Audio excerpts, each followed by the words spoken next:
Hey there, comic book friends and fiends. It's Rob here in front of the Great Wall of Comics, and with me, as always, is Jason. Replace Steam this week, Jason. We got two men to do the duty of one. We have Gary B, the casual comic guy, and Jimmy the Don, Mister Smalltown Collectibles. I was about to call you Sidekick Collectibles. I'm anything but a sidekick, and I am much more handsome than Slotitup. So, oh, shots fired. Oh, how are you gentlemen doing today? Doing all right. Ready to talk some Hawkeye and Book of Boba Fett. Yes, and we will definitely be getting to that, and we'll also be getting, of course, to the breaking news that CGC has made some changes to their pricing real quick. But first, let's say hello to a few people here in the chat so far. White Tiger Cool Comic Collected is here, along with Mark from Legion of Comics. Lucretius, how you doing? Troy's Reviews, thank you for coming and catching an episode finally. We really appreciate that. Brian Station, my brother, and I see Brian is already on recruiting people to help out with the CBA awards for this year. So if you're interested in that, by all means, make sure you reach out to Brian on that. Nadia, aka the Little Monster, hello. Well, good evening to you. So I was all set to get the show. I've been planning ahead because, well, damn it, as people have started to met me, they're starting to realize that I'm a planner. And so I have shows planned out a little bit ahead and all set to go. And then monkey wrenches get thrown into the works, which is sometimes the case. And we get CGC today sends out an email and says that there's changes coming. So we get price hikes. Yep. Again. So if that little bit more money means that my books are going to come back quicker, then hallelujah. Yeah, that didn't happen, Jason. We're sorry. Instead, what we got was more price increases. What we got was essentially CGC sent out a message and updated their site that announcing updated to service fees for 2022 going into effect starting January 18th. So if you want to submit books to CGC under the pricing hikes from 2021 rates, then you need to get your form filled out by January 18th, and the books have to arrive in their headquarters by February 18th. After that, new pricing applies. Coincidentally, they did not increase pricing at all for trading card select or any other stuff, just the comic books. But trading card shipping prices got increased. But so real quick, what did we see happen? Well, previously, you used to have, back at this time last year, pricing was $20 undiscounted, but really everybody who submitted stuff for the most part had a $150 membership, and so they were paying $18 for a modern book, right? Then in April of last year, they increased that price to $22, got rid of your discount, so it jumped up, and now they're raising that price again to $24. And then the same thing in economy, standard, and express, we're seeing those price increases. And that's where we really see those big increases, where before your member rate used to be $90, and now you're seeing $130 for that express. So you can see the price increase when you look at just not comparing. This is not a comparison to the price you pay today. This is 1 year ago. So before the first price hike to the current price hike, 1 year, January 2021 versus January 2022, we've seen a 33% to 44% increase in price from CGC. With that, what have we gotten? Have you guys had any books go out since then? I've been primarily using Cbcs, so I haven't done anything with CGC in quite a while, just because it takes so long. Even with CBCS, I'm looking at 5 months to get a book back. With CGC, the last book I sent in, it took me about 7. Yeah, so I know that I have not sent anything other than signature series books for signing events to CGC since their price hike. I still have books from before the price hike last year in CGC waiting to come back to me. So they've done 2 price increases, or they will have done 2 price increases before my books even get to me from before. So that's just completely asinine in my opinion. I mean, but do you think that, I mean, is that a shock to anybody? I mean, everything, I mean, and we're getting out into, a different field here, but, the cost of everything has gone up about 30-40%. And you don't think they're going to pass those costs on to us? Everything's more expensive. Your labor is more expensive right now because of the shortage, the shipping issues, the things that they use to, encase the books is probably more expensive right now. So that cost is just getting passed on to us. It's not necessarily, you're not going to gain anything in, like turn time from them. They're just basically increasing their prices to cover. That's not what they're saying, though. Oh, really? Their explanation is that it's because they're hiring more people and they're getting more warehouse space, the same stuff they used last time, in order to handle the increased volume. Well, if you have increased volume, you have increased revenue coming in as well. If your price model is correct, you should be able to scale your staffing and your facilities to go along with your stuff. Now, yes, there are cost increases on materials and everything else, but that would be across the board, not just in comics. That would be the same plastic is used to encapsulate the trading cards and the money and everything else, but we're not seeing price increases there. That could be but to me, it's just no shock that the prices are going up. I mean, everything's going up. So the fact that a comic book grading company increases their prices, to me, is just not a big shock. Well, but the fact that they're being selective in if it was across the board, okay, and they said it was, hey, look, our material costs gone up. Great, okay, I could almost buy it. Do you think it is to try to slow volume? I think it's a little bit of that, and I think it's a little bit of, hey, they're just seeing so much stuff coming in. They're just going, hey, the little bit that we're going to see disappear, the amount that we're going to get reduced in volume as people go elsewhere, we're going to more than make up for by increased revenue from the cost, and we want to get a bigger piece of this action because that's what it's about. They got that new company that's come in and that's looking at that dollar. They got to take care of the shareholders, right?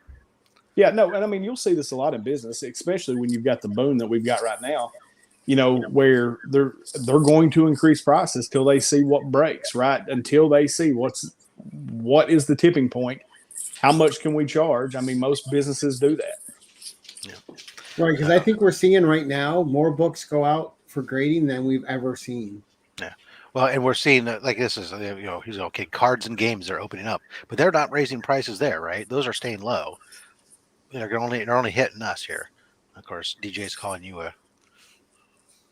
invited me to your daughter's wedding. Oh, whatever. I thought I heard something else, so I click that.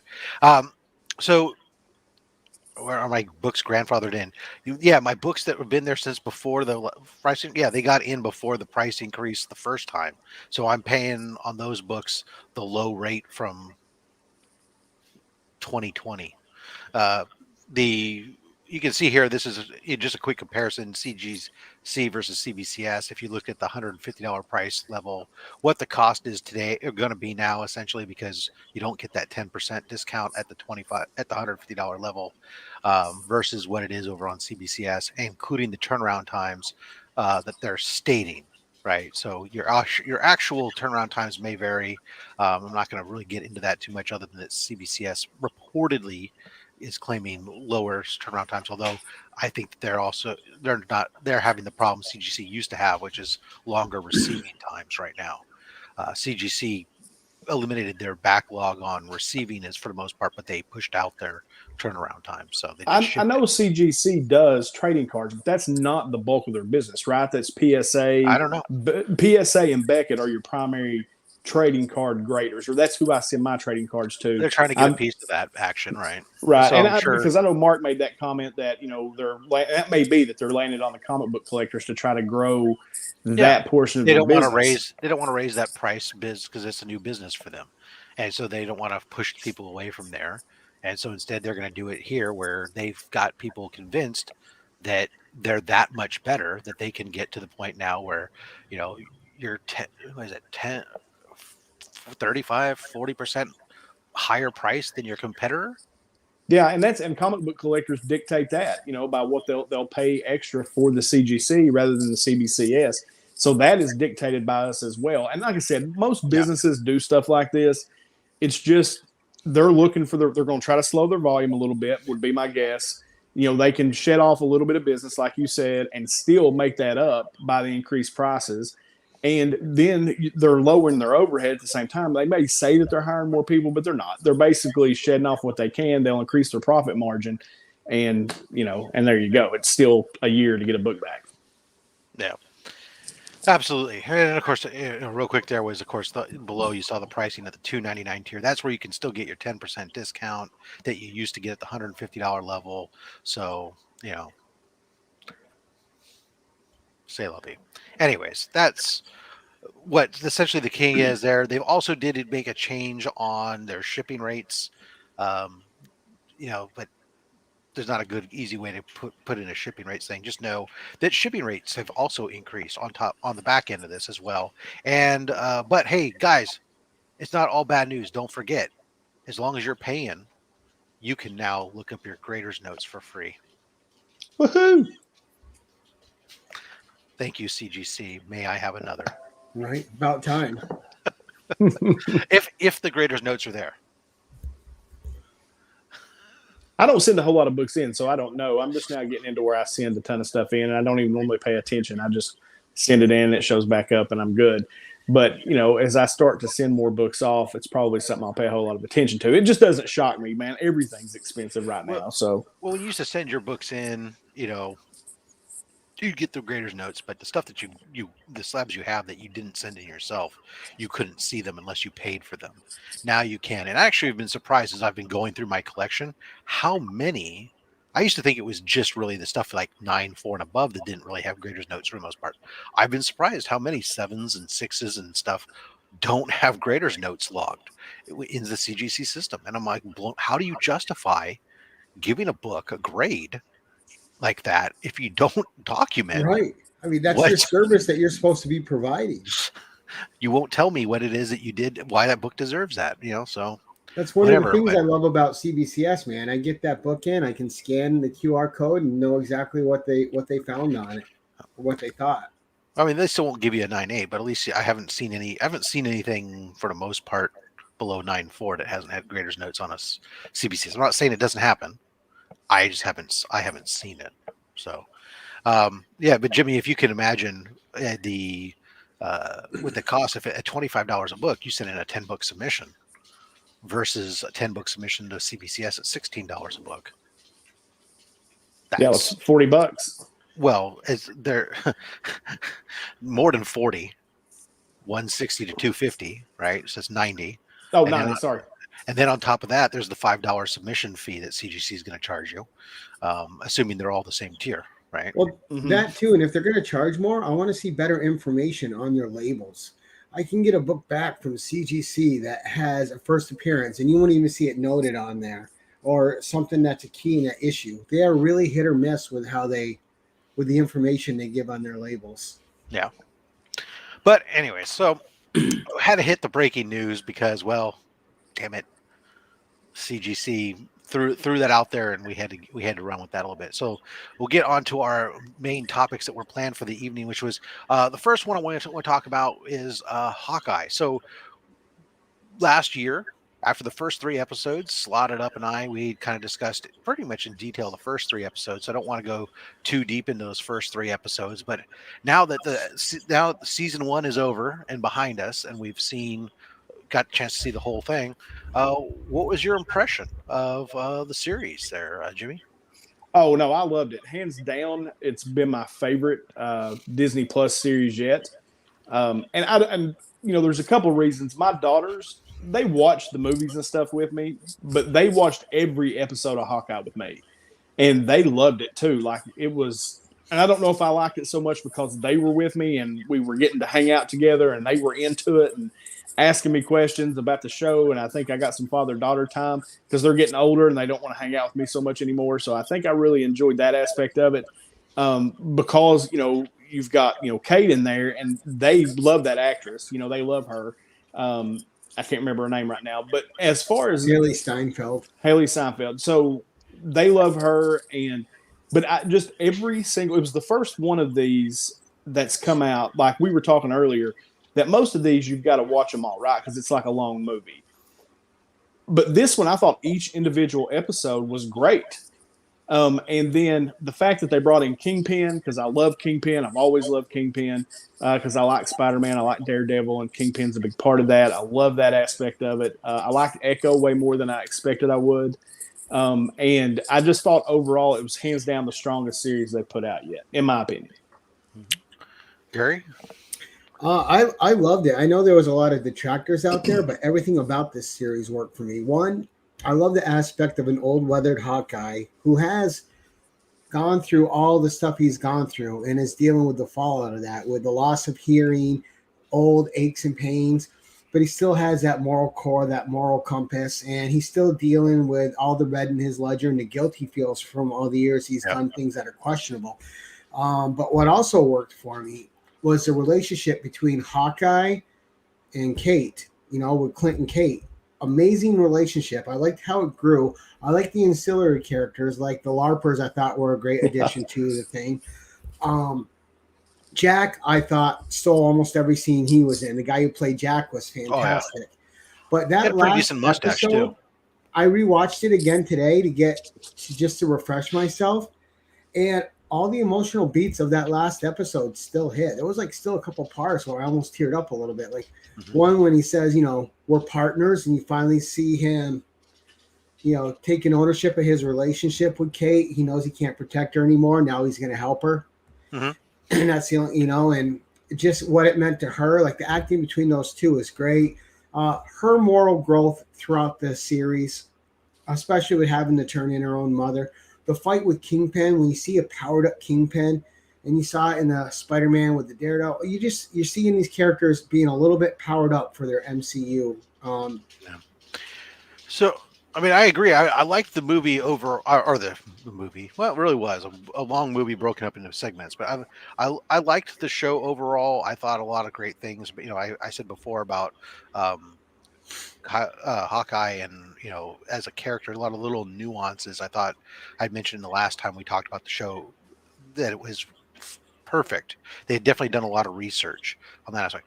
I will disagree though, in that I did not care for the dynamic for the most part between the two Hawkeyes, if you will.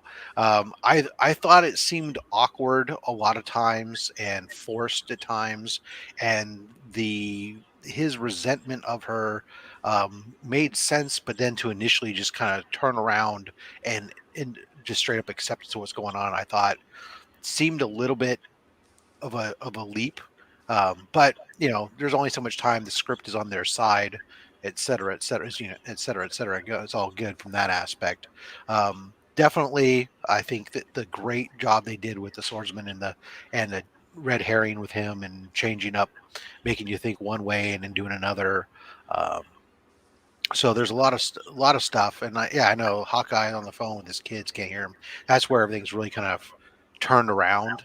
Yeah, that was great. That one scene right there that you're talking about between her telling him right now what his kid's saying, I thought was the best bonding moment in that whole series, and that really cemented it and just elevated it. See, DJ felt that Yelena was shoehorned in. I thought that Yelena actually was great. The way that they brought her in, and I thought that her interactions with Kate Bishop, thank you. I thought that their dynamics actually stole a lot of the show in those last two episodes. The way that they kind of went back and forth and okay, we're kind of adversaries, but I don't want to be your adversary because I'm not hired to have to deal with you, and all this kind of stuff back and forth. I thought was kind of fun. And I did think that it was a little bit of a reach for Kate taking on Kingpin by herself, but whatever. Well, he basically beat her down. Well, I thought it's funny. Yeah, he did beat her down. She got a he nice whooped her. the shot off the arrows. He did take a Cadillac to the hip. So I mean, whatever. But it's funny how two people can watch the same thing. Like I thought the interactions between the two Hawkeyes, I thought it was kind of forced and awkward too. But I thought that was done purposefully because he was, he didn't want to bring this kid on. It was a distraction to him. He was trying to get home for Christmas.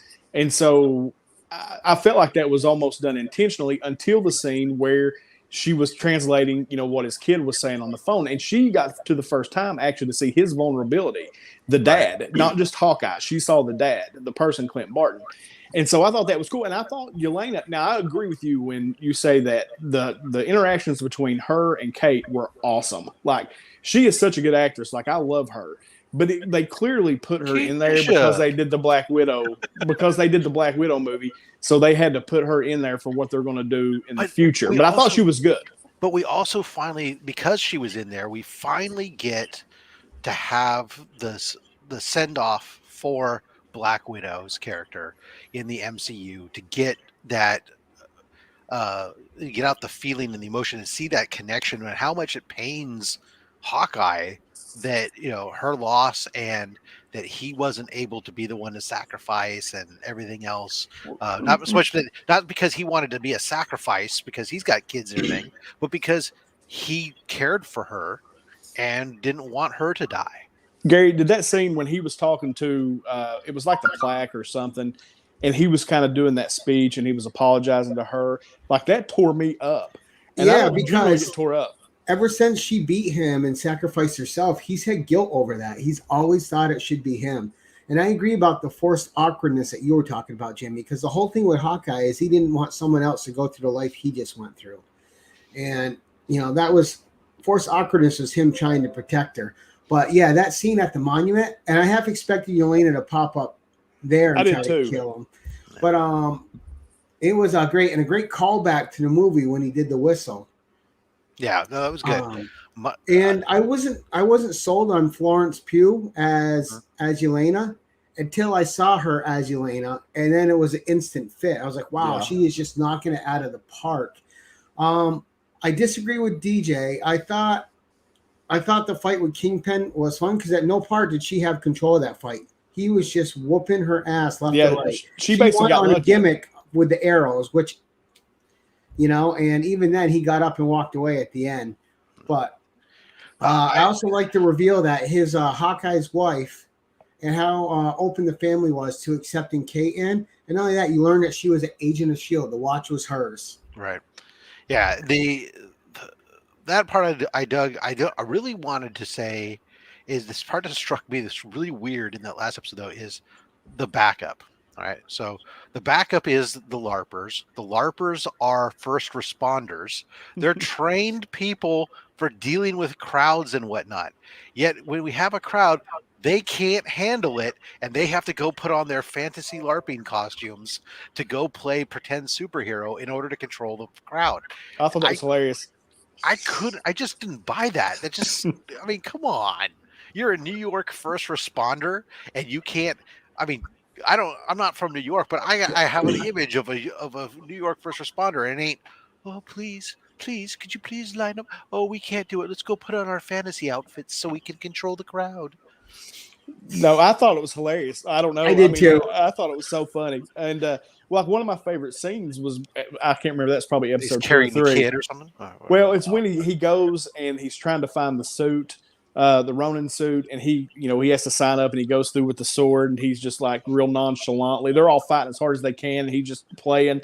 I thought that was funny too. I just thought it was a good. And I liked how they established Jack as like a legitimate swordsman threat when he was facing off with Kate. It was funny though when he shows up. He's out of jail and he's for murder. Right? He's walking around with a sword. Who walks around a Christmas party with a sword, regardless of whether you got let and what we didn't talk about, which I thought was a strong point of the series, and they only touched on it briefly here and there, was Clint's relationship with his wife. Yeah. And I think Linda Cardellini is great as his wife. But just the total support that he gets from her and the understanding, and and the whole series, like how can she understand? How is she? And then it all makes sense at the end when you find out she's an agent of Shield. She knows what that life is about. She knows what it entails. And I'll admit, look, I didn't catch all this, and I've watched other people make the stuff, and I've read other articles and stuff, and it's interesting to see people make comments to Samuel L. Jackson when he first meets her and making comments about her and some other things that I guess supposedly if you go back and rewatch it, there's like little dropped hints potentially that she's more than just a wife, right? And then it all pays out. But those are things that either far nerdier people than me or people with the benefit of encyclopedic knowledge or other insights now, are able do to you share guys with us. think for season 2 that Clint will still be in it, or you think it'll just be a vehicle for Kate? I think it'll be Kate myself. I would imagine that he'll show up to some degree, but I think Right, that just in the mentor role here or there. I got to imagine that it's like, okay, maybe he's in the first episode or two, and then disappear into the background and maybe just being support type of thing, right? I think it leads into her and the Young Avengers as well. I mean, I think that's ultimately where it goes. Is I think it'll focus around her, and then building the Young Avengers around her. Somebody's trying they to did a lot trying to claim there's not going to be a season 2. Well, all the reports I've read have said otherwise, so I don't know. But Taylor also said that the watch wasn't his wife's before, and since then on rewatch we clearly established it is her watch. So and Echo, aren't they doing a series with Echo, like a spinoff with Echo? And it's hard to keep track. There's so many rumors, and that's really like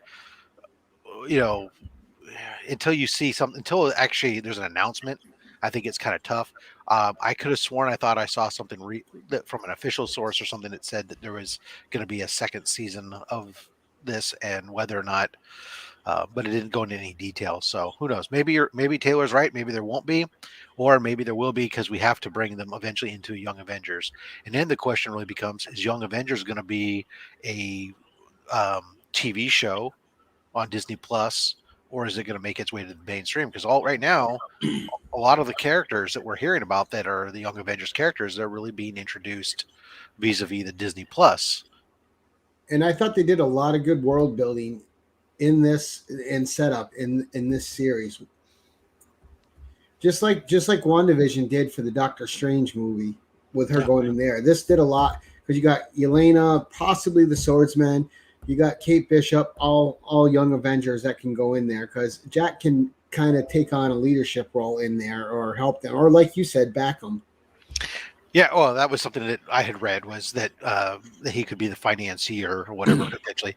But at this point in time, it's people just throwing stuff at the wall. Who knows? I think Kate can be the financier because her mom owns that big company, which is now hers because her mom's in jail. So she's essentially rich. She could be the one who funds the Young Avengers. But here's the question, right?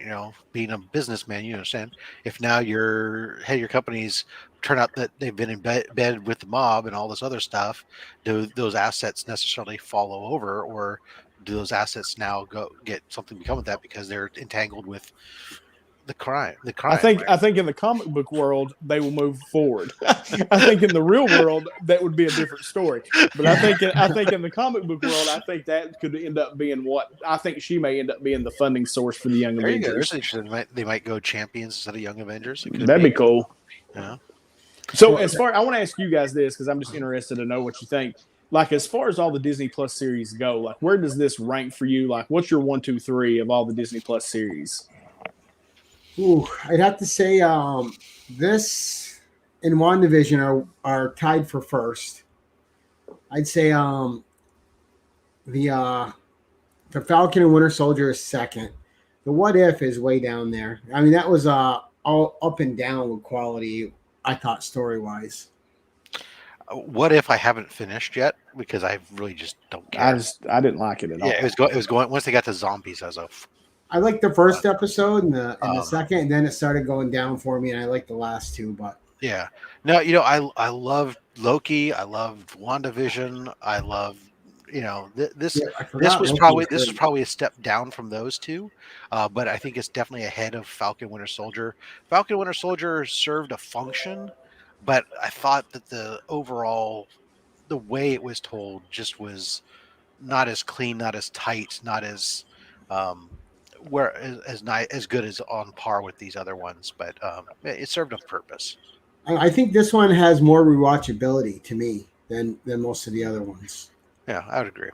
All right, so we're at the 30-minute mark, and I did say that we were probably going to go long on this one, and I knew we were, thanks to CGC. It's all CGC's fault. We will blame CGC. Hashtag blame CGC. Anyways, so wanted to talk about Book of Boba real quick. So we had one episode in the can. We have a new episode tonight/tomorrow, depending upon which coast you're on, essentially. And where do we go? What do you think? What did you think of episode 1, Gary? And I know that you got to view these Disney Plus shows as a whole series after it's done, like one long movie. But the first episode I found very meh. I didn't really get that Boba Fett was a badass in this episode at all.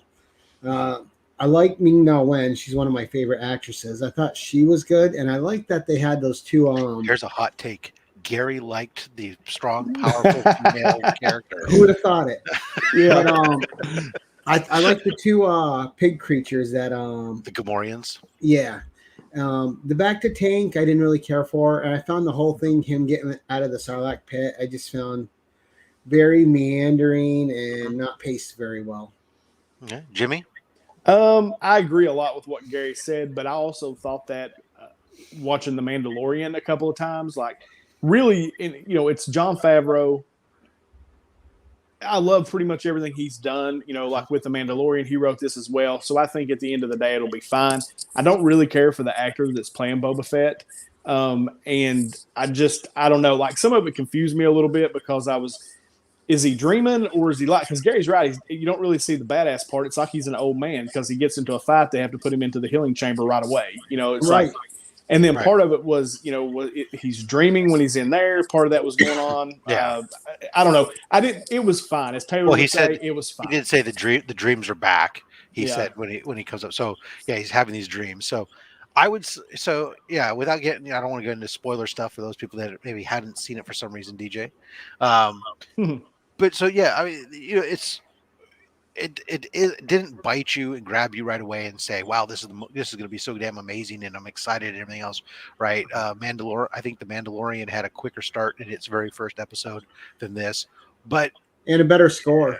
Yeah, but at the same time, I'm sitting there and I'm willing to sit there and say, "Hey, you know what? Again, like Gary mentioned, these things, none of these shows are an episode by episode show. They are a season at a time show." That when you get them all together, that's where you're going to get your final impact, right? This was the opening act.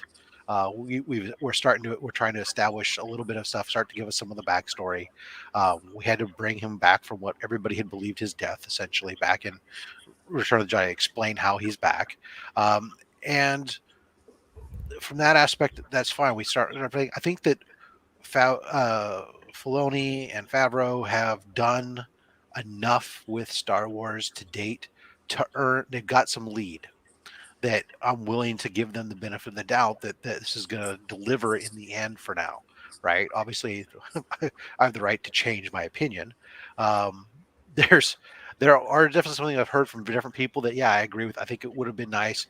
He could have fought with his helmet on, used a stunt man, so the fight scenes might have gone a little bit better because Boba is supposed to be a younger character than the actor who's actually playing him is.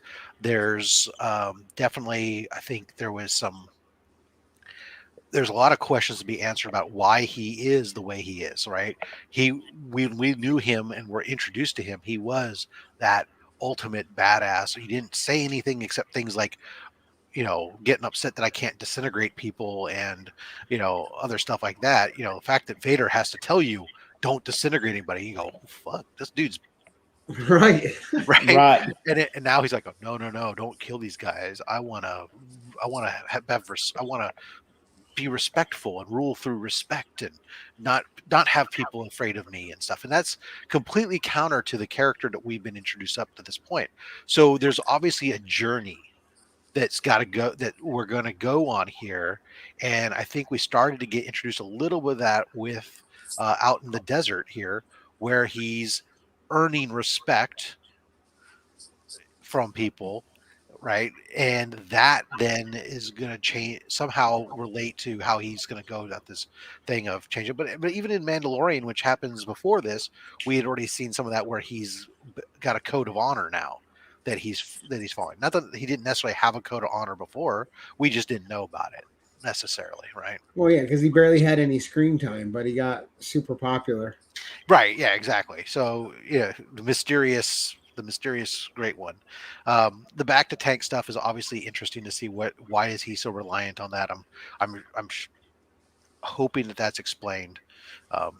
My biggest thing, and I've said this on several feeds, watching the movie or watching the show, was I just couldn't help but think, there's the scene where they're having the conflict, and I'm thinking to myself, okay, you got this jetpack on your back.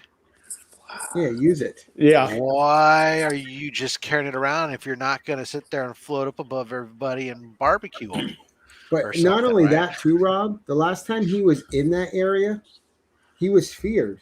And now all of a sudden he's not feared. No, because he's walking around like a because when last in like Return of the Jedi, he was in there and he was a presence, even though he had little screen time. Now he's got screen time and he's in his own show. Everyone's like, oh, whatever. It's the third guy taking over here. We've had enough of this shit. He's just going for a walk. It's I like that. I see the Bilbo comment down here about something, but it's like, yeah, he's going for a walk. It's like freaking Lord of the Rings. We're just going to walk here. We're going to walk there. We're just going to walk everywhere. Oh, hooray. Anyways, I'm cautiously I expected more from the director, Robert Rodriguez. Yeah. I expect more from the character and everything else, and I think at the end of the day it'll be good. I mean, I think once it's all said and done, I think it'll be great. But the first episode, I'm like Gary, it was a slow jumping off point. Yeah, and I've watched the first episode 4 times, and only once fell asleep during it. But yeah, so we'll see. Definitely tonight, I'm definitely eager to see what drops tomorrow's episode. Taylor Winder. Every cantina has the same band.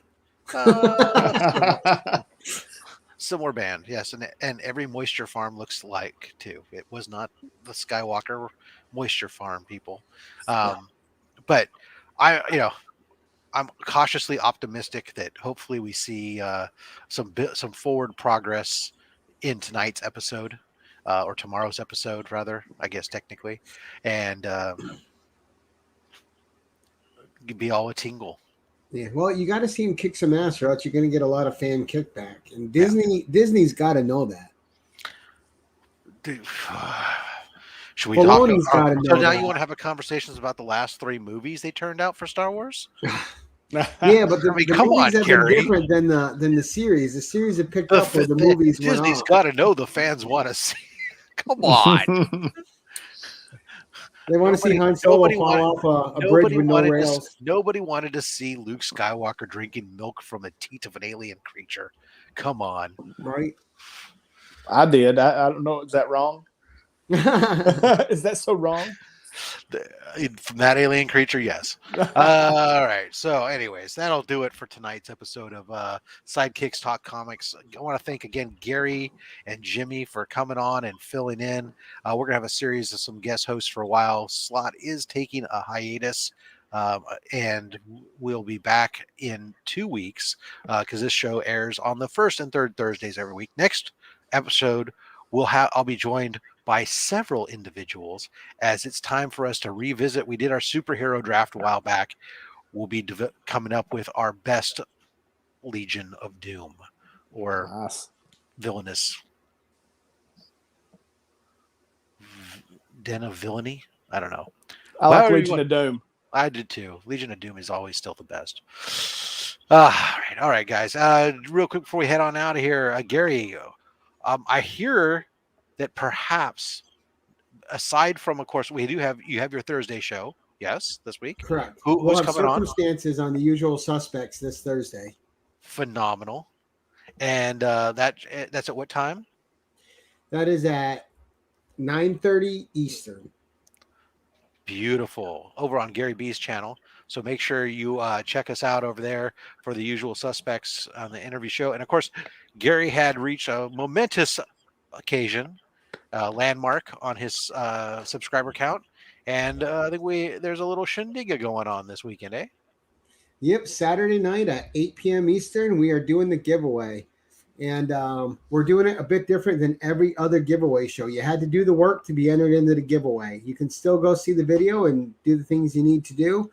But we are giving out prizes for people who did the work, not for the giveaway trolls that will be in the comments. So you either did the work or you didn't do the work. And there is a whole bunch of giveaways.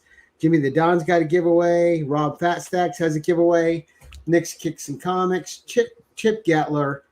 Metarog, Jerry the Jitterbug, Night Tiger Comics. We just got a bunch of people kicking in giveaways. And again, it's all going to be drawn from the same video. Awesome. From all the videos, I have a playlist on my channel of everyone that did videos. And then I made a list from all the people who participated through Instagram. So even if you're just a commenter, you can still participate through Instagram and get in there. We got about 60 entries right now, so there's going to be a good chance to win because people are lazy and don't want to do the work. But that's okay. That's how I planned it because I want to reward the people that are actually helping other people grow. Excellent. So that's how that's going to be. Phenomenal. Excellent. And Jimmy, now you got stuff every single day. Obviously, the big attraction is the Thursday show. Who's on this week? This week we have Comic Man Andy, who I met for the first time at C2E2, and we had a great interview. And I was telling you guys, he told one of the best stories, one of the most heartfelt stories about why he enjoys the Saga series and why that he is such a big collector of that series. And I was trying to think what question that was. It's probably like question 4 or 5, but it is one of the best answers that's ever been given on 10 questions. Wow. It was so good. And but we had a great time. And then let's see, tomorrow's comic books on a budget. I actually, when we get done with this, I have to go upload that. So so I'll get that done tonight and it'll be uploaded. But yeah, Comic Man Andy's phenomenal. Definitely check that out. Well, definitely have to check that out. And of course, if you guys didn't already know, of course, a while back, Jimmy hit the 1,000 mark, and he's now really opened the books, and the Comic Book Mafia is now open. And so if you're interested in becoming a member of the Comic Book Mafia, you can head over to Jimmy's channel, check out his video that he dropped recently about the membership roles being opened and how you can become a member of that channel and all the cool perks that are going along with that, including some really cool discounts with some of your sponsors. I'm really excited to be able to get discounts on my RF Authentic stuff. Absolutely. And there's some other stuff too that you don't know about yet. Right. That you're going to be really excited about. So phenomenal. All right, guys. This week on SlabHub, my Saturday show, we have Chef Boyar Pre will be on cool. To share some of his slabs. So that will be, of course, kicking off at 11:30 a.m. Pacific time, 2:30 p.m. Eastern. Hope to see you guys there. And of course, a lot of us will be over on hanging out with Comic Bet tomorrow on his channel for new Comic Book Day and, all around the horn. You know it is. New no story. Like, subscribe, etc., etc., etc.